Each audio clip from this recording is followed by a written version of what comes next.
Hey guys, it's me, Aaron, and today I'll do my first talk on Max Park, and I guess what I learned from him and watching his solves, and rather discussing that. So first thing I'd like to mention is these three new 567 here, all angstrom cubes, 7 to 7 logo, but it's angstrom, and highly recommended.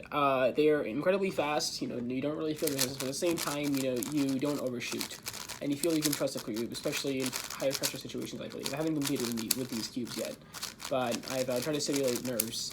And I've been able to control the cube better, which I'm really liking. So, would highly recommend.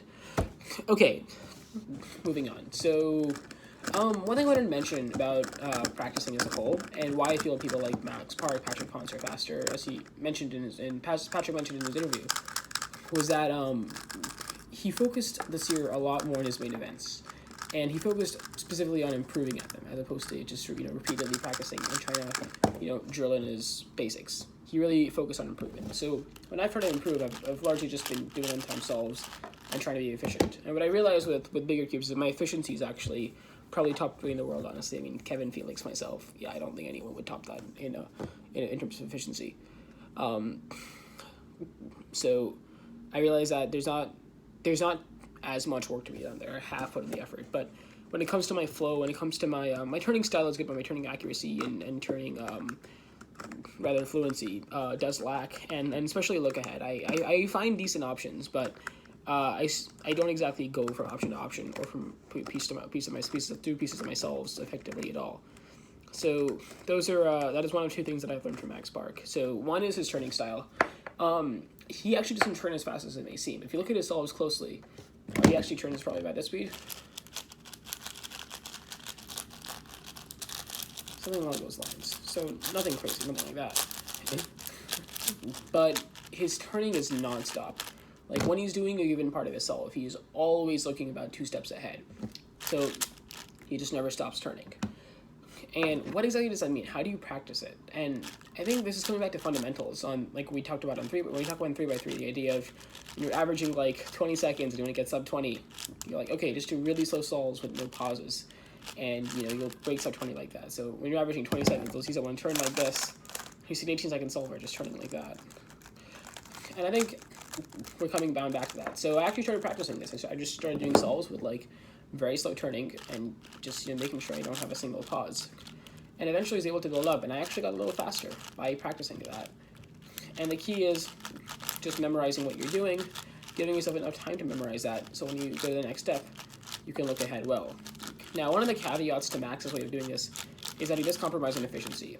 He does choose decent options, but he doesn't do them in nearly the best way, probably because he's too focused on looking for the next piece instead of focusing on how to optimize his case.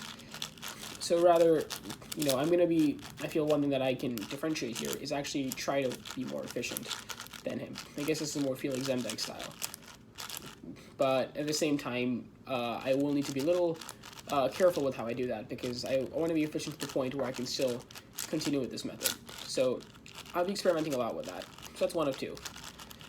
And the other thing that Max Park does that I feel like is not really practiced anywhere else is his use of left and right. So, when I do my edges, I'd either kind of put them in the right and either insert here, RUR prime, F moves, or in the back. Or I'd rotate and insert. And what Max does is, the thing with the back is it's very hard to see here. You have to tilt your cube or do your edges like that and, hope you're running into something. But when you do right and left, you kind of have full access to all your buffers. And this is what allows Max to look ahead and virtually not pause at all during edges. If you look at his solves, his edges are definitely his strength when it comes to just his overall times. So what he does here is he's using his left slot almost like a buffer. He's almost doing his edge over here and his edge over here simultaneously.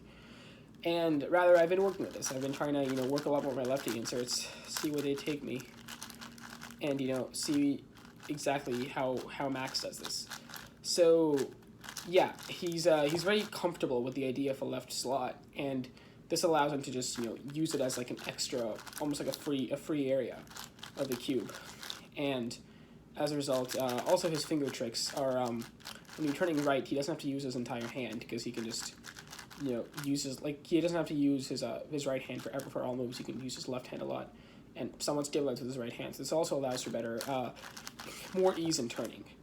So the idea is with edges is especially effective because you can actually insert into your left instead of always pushing to the back and trying to rotate like this, or always using awkward F moves. You can just push in over here, and it allows you to flow better. For centers, I also realized is a lot of the times I build my bar on the right, and then I'd find ways to send into the left, so I can keep building on the right. But now I can just build my center on the left, so I never actually have to do these F2s or U2s, which while only one move here and there, they're very awkward to perform, and they often disrupt the flow of the solve. And if you do these enough, you'll actually realize that there's a lot more you can be comfortable with the left. Being comfortable with the left side is very different from just treating it as a tool. And it really, in my opinion, not just adds up, but it's a different way of solving almost that I haven't seen many other fast solvers do. So yeah, those are two big things I think that differentiate Max Park from most other solvers. And another way I've been practicing these techniques is by doing some Megaminx. So the other day I did some solves, and I was just like, okay, I did a ton of Megaminx, and I'm like, okay, I'm gonna try some 5x5 out. And 3 seconds in, just as a break, and 3 seconds, 3 solves in, I got a 42, which is a PB. So that goes to show that by practicing Megaminx, I'm able to really develop this idea of really understanding what slow turning means, really understanding what the idea of a pauseless solve means, and this will translate. This is something that I lack when it comes to big cubes, and it will translate well in that sense. So I will also be having some sort of a journey with Megaminx over the next couple weeks, and would like to see how that works out. I think until I remember I used to win competitions in 6x6 when I didn't do practice it at all, just because 7x7 translated over. So I'm excited to see how this experiment goes as well, and rather how instead of looking at just directly what happens, we're looking at specific skills and what exactly we can do to improve those skills. Some of them are not as obvious. Like efficiency, you can just become more efficient by figuring it out, but things like look ahead, it is a little more nuanced, especially at a higher level and in territory like big cubes that haven't been explored too much yet. So yeah, excited to see where this goes, and stay tuned for more on Max Park, and as well as just the Cubing in College series, which I'm going to start soon. Thank you.